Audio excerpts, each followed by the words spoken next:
Please channel को subscribe ज़रूर करें और कहानी के बारे में अपनी राय ज़रूर दें। चलिए आइए शुरू करते हैं नॉवल रूही रोहान किस्त नंबर 2। ऐसा रहा ट्यूशन का पहला दिन। आज़र बेड पर नींद दराज था। रूही अपने बालों का जूड़ा बनाती हुई उसके पास आई। बहुत अच्छा। इनफैक्ट मैं एक्सपेक्ट नहीं कर रही थी कि इतनी अच्छी फैमिली होगी। मिस शमा भी बहुत अच्छी खातून है। और रूहान रूहान तो बहुत फ्रेंडली है। बस उसकी मर्ज़ी के मुताबिक बात हो। वो तो एक ही दिन में मेरे साथ सेट हो गया। उसने मुझसे डील भी कर ली कि आप बस मुझे पढ़ाइएगा नहीं, फ़ीस आपको वक्त पर मिलती रहेगी। खैर, मैंने मिस शमा को बता दिया था कि रूहान के साथ थोड़ा सा ड्रामा करना पड़ेगा। वो तो इसी बात में खुश हैं कि रूहान 2 घंटे घर में गुजार ले। रूही ने आज़र के पास बैठते हुए तफसील बताई। वाह, ये तो अच्छी बात है। तुम खुद अच्छी हो ना, इसीलिए तुम्हें सब लोग अच्छे मिलते हैं। और रूहान को गाने का शौक़ है? आज़र ने सवाल किया। शौक़ नहीं, क्रेज़ है। मुझे कहने लगा, टीचर मुझसे अभी से ऑटोग्राफ ले लें। जब मैं the Ruhaan Zaidi world best singer बन गया तो किसी को लिफ्ट नहीं करवाऊंगा। रूही ने रूहान की नकल उतारते हुए बताया। हा, अच्छा, तो जनाब को खुद पर इतना यकीन है। आज़र ये सुनकर हंसी आ गई। है तो, वैसे बन भी सकता है। बहुत अच्छी आवाज़ है। बस अच्छा म्यूज़िक मिल जाए। आई थिंक वो अभी से एक अच्छा सिंगर बन सकता है। मैं उसके गाने का लिंक लूँगी, आप भी सुनिएगा। अच्छा चलो, ये अच्छी बात है कि तुम इस नई ट्यूशन से खुश हो। आज़र ने रूही का हाथ थामकर उसे अपने करीब किया। खुश नहीं हूँ, मुतमईन हूँ। आपको पता है, मिस शम्मा ने मुझसे अकाउंट नंबर भी ले लिया है। कह रही थी कि कल तक फ़ीस भी भेज देंगी। रूही ने खुशी से बताया। शुक्र है, तुम्हारी थोड़ी टेंशन कम हुई। काश मैं इस काबिल होता कि आज़र अफसरदा हो गया।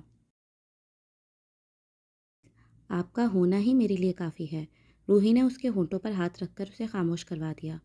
तुम्हारी इसी मोहब्बत ने मुझे ज़िंदा रखा हुआ है, वरना मैं ख़ुद को जितना बेकार समझता हूँ कब का ख़त्म हो चुका होता। बस तुम्हारे साथ रहने की चाह ही मुझे ज़िंदगी देती है। आज़र ने रूही का हाथ थामकर चूमा। अल्लाह करे आप जल्दी से ठीक हो जाएं। फिर हम तीनों फिर से। रूही की बात मुकम्मल होने से पहले ही कमरे का दरवाज़ा बजा। आ जाएं बुआ, रूही आदर से दूर होते हुए बोली। बेटा खाना तैयार है, बुआ ने अंदर आते हुए कहा। जी बुआ ले आएं, बल्कि मैं भी आती हूँ, आपकी मदद करवा देती हूँ, रूही बेड से उठते हुए बोली। नहीं, मदद की ज़रूरत नहीं है। बस वो फरी ज़िद कर रही है कि टीवी देखते हुए ही खाना खाएगी। मैंने उसे कहा भी है कि मामा पापा बुला रहे हैं, मगर मान ही नहीं रही, बुआ ने बताया। फरी रूही और आदर की इकलौती औलाद थी। आप उसकी फ़िक्र ना करें, मैं उस मैडम को अभी उठाती हूँ। आप बस खाना लगाएं। रूही पाँव में चप्पल डालती हुई कमरे से बाहर फरी को लेने चली गई। हाय, रूहान कमरे में दाखिल हुआ और रूही को देखते हुए बोला। अस्सलाम वालेकुम, कैसे हो? रूही ने मुस्कुराकर पूछा। एकदम फिट, आप बताएं? रूहान ने अपना बैग एक तरफ रखा, पैंट की जेब से मोबाइल निकालते हुए रूही के साथ वाले सोफे पर बैठ गया। कॉलेज का दिन कैसा था? रूही ने गर्दन मोड़कर उसकी तरफ देखते हुए पूछा। बहुत मुश्किल। आज केमिस्ट्री की भी क्लास ली और फिज़िक्स की भी। यूँ लग रहा था जैसे दिन कभी ख़त्म ही नहीं होगा। रूहान ने इस अंदाज से कहा कि रूही को हंसी आ गई। हा, रूहान तुम पढ़ाई से कितना भागते हो? भागता नहीं हूँ, बस जब एक काम मुझे करना ही नहीं है तो फिर ये दुनिया ज़बरदस्ती मेरे पीछे क्यों पड़ी हुई है कि पढ़ो? रूहान ने उकताए हुए लहजे में जवाब दिया। ये तो है। इंसान अपनी मर्ज़ी के बगैर कोई काम करे तो वो मुश्किल लगता है, मगर कभी कभी हमें कुछ मुश्किल काम अपने अपनों के खातिर करने पड़ते हैं, रूही ने नरमी से उसे समझाना चाहा। नहीं टीचर, मेरा मानना कुछ और है। ज़िंदगी इंसान को सिर्फ एक बार मिलती है, इसलिए उसे अपनी मर्ज़ी से गुजारनी चाहिए, रूहान ने नफ़ी में सर हिलाते हुए कहा। बात तो तुम्हारी ठीक है, मगर कुछ काम दूसरों की खुशी और मर्ज़ी के लिए भी करने पड़ते हैं, और अगर वो दूसरे तुम्हारे वालिदैन हों तो उनकी बात मानना तो बनता है, रूही उसे देखते हुए बोली। वालिदैन हैं तभी तो मैट्रिक तक इनकी हर बात मान ली, मगर अब मुझे लगता है कि हमें अपनी बाउंड्रीज सेट करनी चाहिए। जो हमारे बस में हो वो करें, लेकिन जो ना कर सकें उसके लिए बेझिझक नो कहना भी सीखना चाहिए, रूहान ने उल्टा रूही को समझाना शुरू कर दिया। बाउंड्रीज़ ये क्या होती हैं? रूही ने हैरत से पूछा। मतलब ये कि हर इंसान को उसकी हद में रखा जाए, रूहान ने जवाब दिया। रूही चंद लम्हे खामोश रही, फिर संजीदगी से बोली, रूहान, मुझे लगता है बाउंड्रीज इंसानों के दरमियान नहीं होनी चाहिए। बाउंड्रीज तो कब्रों की होती हैं, जहाँ मुर्दे दफन होते हैं। वो ना एक दूसरे से बात करते हैं, ना एक दूसरे से के हाल से बाखबर होते हैं। अगर हम जिंदा इंसान भी अपने दरमियान ऐसी बाउंड्रीज खींच लेंगे तो ये दुनिया भी कब्रिस्तान जैसी हो जाएगी। रूहान चंद लम्हे खामोशी से उसे देखता रहा। शायद रूही की बात उसके दिल को कहीं ना कहीं छू गई थी। खैर छोड़ो, ये बताओ आज केमिस्ट्री में क्या पढ़ा? रूही ने इसकी सोचों का रुख बदलना चाहा। कुछ भी नहीं, आज मैंने सारी क्लासें अटेंड की हैं, इसलिए प्लीज़ ट्यूशन में तो इस चीज़ का नाम भी मत लें। रूहान मुंह बनाते हुए सीधा होकर बैठ गया। अच्छा, नहीं लेती केमिस्ट्री का नाम। तो फिर ये बताओ आज क्या करें? रूही ने अपना रजिस्टर सामने मेज़ पर रखते हुए पूछा। आपको पता है मेरे कॉलेज में 2 हफ्तों बाद फेयरवेल है और सारी टीचर्स मेरे मिन्नतें कर रहे हैं कि मैं गाना गाऊं। पूरी क्लास मेरे आगे पीछे घूम रही है कि रूहान प्लीज़ तुम 2-3 अच्छे गाने ज़रूर गाना। उसने रूही की तरफ देखते हुए बताया। गुड, तो फिर कौन से गाने गाओगे? रूही ने दिलचस्पी से पूछा। एक तो मैं और मेरे दोस्त ग्रुप सॉन्ग तैयार कर रहे हैं, वो बहुत ज़बरदस्त होगा। और एक डुएट है क्लास वाली लड़की के साथ, उसकी आवाज़ भी काफ़ी अच्छी है। लेकिन सब इजरार कर रहे हैं कि एक सोलो सॉन्ग भी गाऊं। अब मुझे समझ नहीं आ रही कि कौन सा गाना मुंतखब करूं। आप कोई आइडिया दें? रूहान ने पूछा। अच्छा, ग्रुप सॉन्ग कौन सा है और डुएट में कौन सा सॉन्ग है? रूही ने सवाल किया। ग्रुप सॉन्ग तो सरप्राइज़ है, वो आपको भी नहीं सुनाऊंगा। जब परफॉर्म होगा तभी सुनेंगी। और डुएट के लिए वो लड़की खुद गाना मुंतखब करेगी, रूहान ने जवाब दिया। अच्छा, वैसे मैं तो तुम्हें अपने ज़माने के गाने ही बता सकती हूँ, रूही ने मुस्कुराकर कहा। वो तो और भी अच्छी बात है, सब बहुत एंजॉय करेंगे। बताएं आपको कौन सा गाना पसंद है? मुझे लगता है तुम्हें हम क्यों चलें उस राह पर जिस राह पर सभी चलें गाना चाहिए। सुना है तुमने? रूही ने हल्का सा गुनगुनाते हुए पूछा। हाँ, सुना हुआ है, जुनैद जमशेद का है ना? वैसे गाना तो आप भी अच्छा गा लेती हैं। रूहान को रूही का गुनगुनाना अच्छा लगा। हाँ हाँ, नहीं भाई, ऐसा कुछ नहीं। बस एक दो गाने हैं जो मुझे बहुत ज़्यादा पसंद हैं, इसलिए याद रह गए, वरना मुझे तो गानों के बोल भी याद नहीं रहते। रूही हंसकर बोली। अच्छा, लेकिन आपकी आवाज़ बहुत अच्छी है। खैर, मैं इसी गाने की प्रैक्टिस कर लेता हूँ, फिर आपको सुना दूँगा। रूहान ने हामी भरते हुए कहा। तुम यकीनन अच्छा ही गाओगे। वैसे भी ये निस्बतन आसान गाना है, रूही ने जवाब दिया। जी, आसान तो है, लेकिन फिर भी एक बार आपको सुनाकर फाइनल करवा लूँगा। आखिर ये आपके ज़माने का गाना है। वैसे मैंने चंद दिन पहले गिटार भी ख़रीदा है, थोड़ा बहुत बजा लेता हूँ, मगर मुझसे ज़्यादा अच्छा अदील बजाता है। वो तो तकरीबन हर गाने में मेरे साथ होता है। असल में गिटार भी उसी के लिए लिया है, क्योंकि वो भी खुद अफोर्ड नहीं कर सकता, रूहान ने तफसील से बताया। अच्छा, तो तुम्हारे पास गिटार भी है? वाह, फिर तो तुमसे गाना सुनने का मज़ा आएगा, रूही ने दिलचस्पी से कहा। बिल्कुल, अभी तो मैं सबको मुफ्त में गाना सुना रहा हूँ, आप जितने चाहें सुन लें। एक बार मैं the Rohan Zaidi world best singer बन गया ना, फिर एक गाना सुनाने के भी बहुत सारे पैसे लूँगा, रूहान ने शौक़ी से कहा। हा हा, अच्छा, फिर ठीक है, अब तो मैं तुमसे लाजमन गाना सुनूंगी, रूही हंसकर बोली। मैं हाजिर हूँ, रूहान स्टाइल से इसके सामने झुकते हुए बोला। दोनों इसी तरह हल्की फुल्की बातें करते हुए वक्त गुजारने लगे। ये रूहान तो पढ़ाई की बात करना भी पसंद नहीं करता। जब भी किसी सब्जेक्ट का नाम लूँ फ़ौरन मुंह बना लेता है। मैं बस गानों की बातें या खेल, अब तक यही दो काम कर रही हूँ।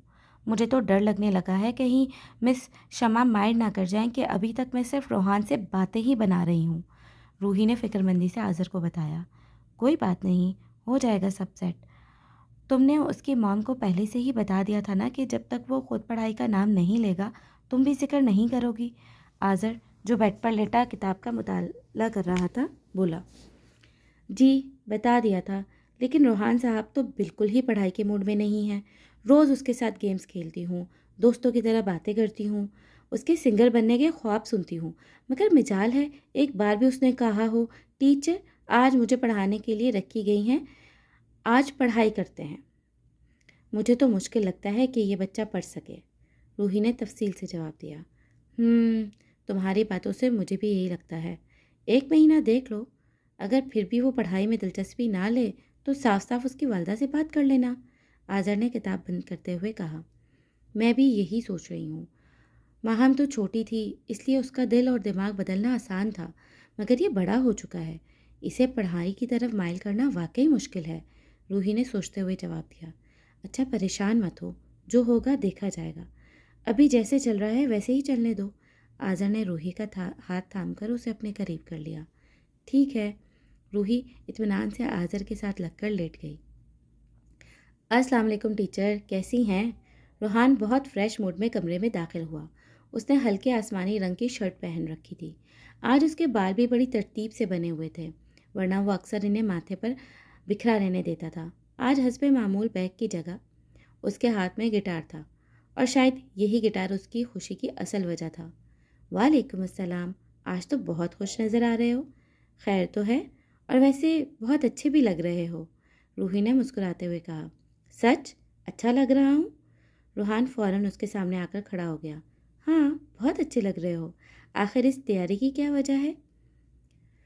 रूही ने उसे सर से पैर पाँव तक देखते हुए पूछा। चलें, तैयारी बेकार नहीं गई।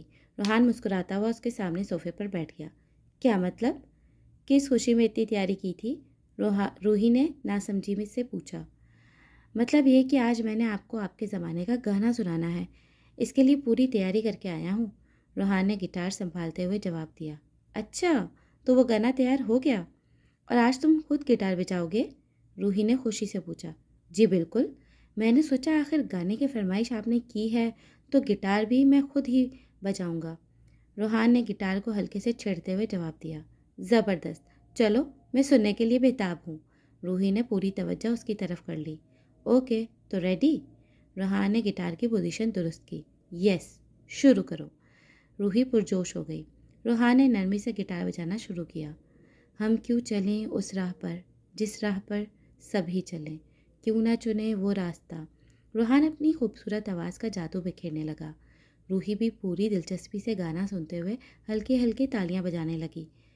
गाते हुए कभी रूहान की नज़रें रूही पर ठहर जाती, कभी वो मुस्कुराकर सर को हल्का सा झटका देता और दोबारा गिटार बजाने में मगन हो जाता। आखिरकार उसने पूरा गाना ख़त्म कर लिया। वाह, ज़बरदस्त! I am impressed. रूहान, तुमने वाकई बहुत अच्छा गाया है। रूही ने खुशी से तालियां बजाते हुए उसकी भरपूर तारीफ की। रूही को यूं खुश देखकर रूहान के चेहरे पर बेख्तियार मुस्कुराहट आ गई। वो चंद लम्हे दांतों तले होंठ दबाकर उसे देखता रहा।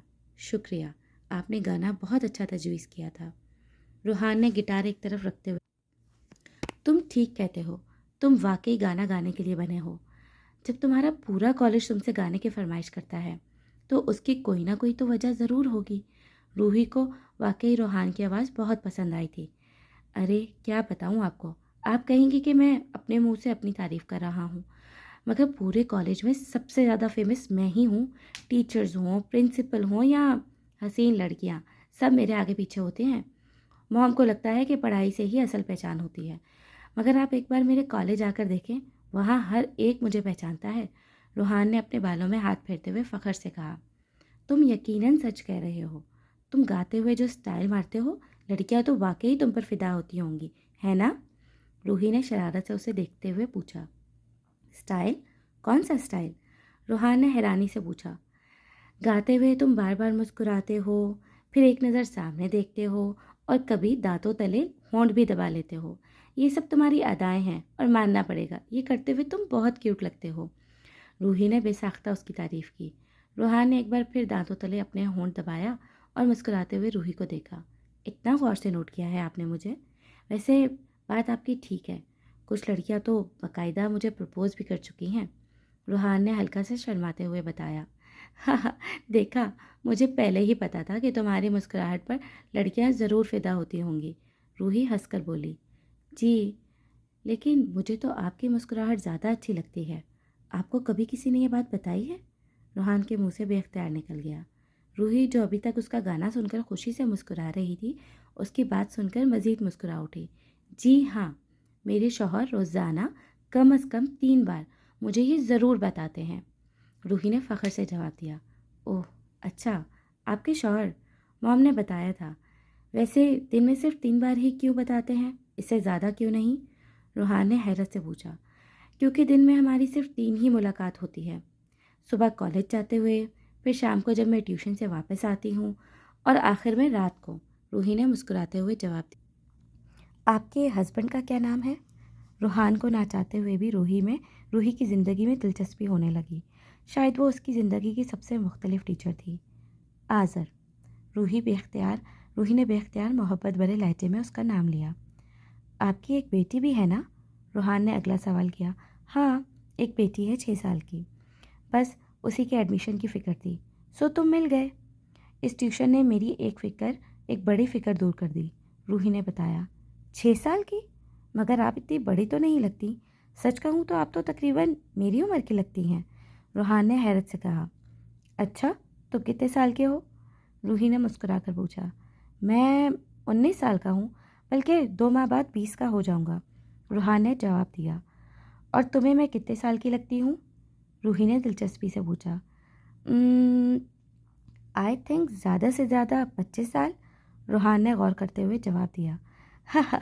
तुम तो आसपास भी नहीं पहुँचे। मैं 32 साल की हूँ, यानी तुमसे 12 साल बड़ी, रूही ने हंसते हुए हकीकत बताई।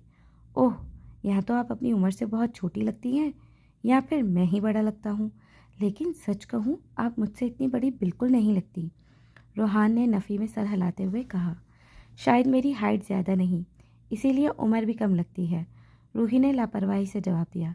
नहीं, हाइट की वजह से नहीं कह रहा, बस आपके चेहरे में कुछ ख़ास बात है। आई मीन, आपकी स्किन बहुत साफ़ और सादा है, बिल्कुल किसी टीनेजर जैसी। रूहान ने दिल की बात कह दी। हाँ, मेरी स्किन अच्छी है, हमारे ख़ानदान में तकरीबन सबकी ही अच्छी है, तो समझो ये जीन्स का कमाल है। खैर, ये बताओ, पढ़ाई के लिए वक्त कब निकालोगे? रूही ने फ़ौरन बात बदल ली। प्लीज़ पढ़ाई का नाम लेकर मेरा मूड ऑफ मत करें, आज सिर्फ बातें करते हैं, रूहान ने बात टाल दी। हाँ, जैसे रोज़ तुम बातें नहीं करते, तुम तो पढ़ाई की तरफ आ ही नहीं रहे, रूही ने नाराज़ी से कहा। छोड़े ना, वैसे भी आजकल मेरा सारा ध्यान फेवरल पर है। अच्छा सुने, आप मेरी फेवरल में आएंगी? मैं आपके लिए एंट्री कार्ड बनवा लूँगा। रूहान ने फिर से बड़ी सफाई से पढ़ाई का मौजू बदल दिया। पागल हो क्या? मैं अपनी कॉलेज जाऊँगी या तुम्हारे? एक दिन की छुट्टी भी नहीं कर सकती। हाँ, तुम अपने गानों की वीडियोस बनाकर मुझे भेज देना, रूही ने साफ इनकार कर दिया। ये क्या बात हुई? वीडियो में वो मज़ा कहाँ आता है जो लाइव सुनने में आता है? बस 1 घंटे के लिए आ जाएं, सिर्फ मेरा गाना सुनने के लिए, रूहान ने मिन्नत भरे लहजे में कहा। रूहान, ये बहुत मुश्किल हो जाएगा, रूही ने नरमी से टालना चाहा। कोई मुश्किल नहीं होगी, बस आपने आना है, रूहान ज़िद पर अड़ गया। अच्छा देखेंगे, अभी तो कुछ दिन बाकी हैं, मैं कॉलेज में बात करके देखूंगी, रूही नीम रजामंद हुई। यस, ये हुई ना बात। ट्राई किए बगैर किसी काम को टालना नहीं करते, रूहान खुशी से बोला। अच्छा जी, तुम भी ज़रा पढ़ाई को ट्राई करके देखो, रूही ने फिर से उसे पढ़ाई की तरफ मतवज्जा करना चाहा। चलें कुछ खेलते हैं, मिसिंग वर्ड्स खेलते हैं, रूहान ने उसकी बात अनसुनी करते हुए रूही का रजिस्टर खोल लिया। रूही ने गहरा सांस लिया और एक नज़र रूहान को देखा, जैसे दिल ही दिल में सोच रही हो कि इस लड़के को पढ़ाना वाकई ही नामुमकिन है। कहानी अभी जारी है। शुक्रिया।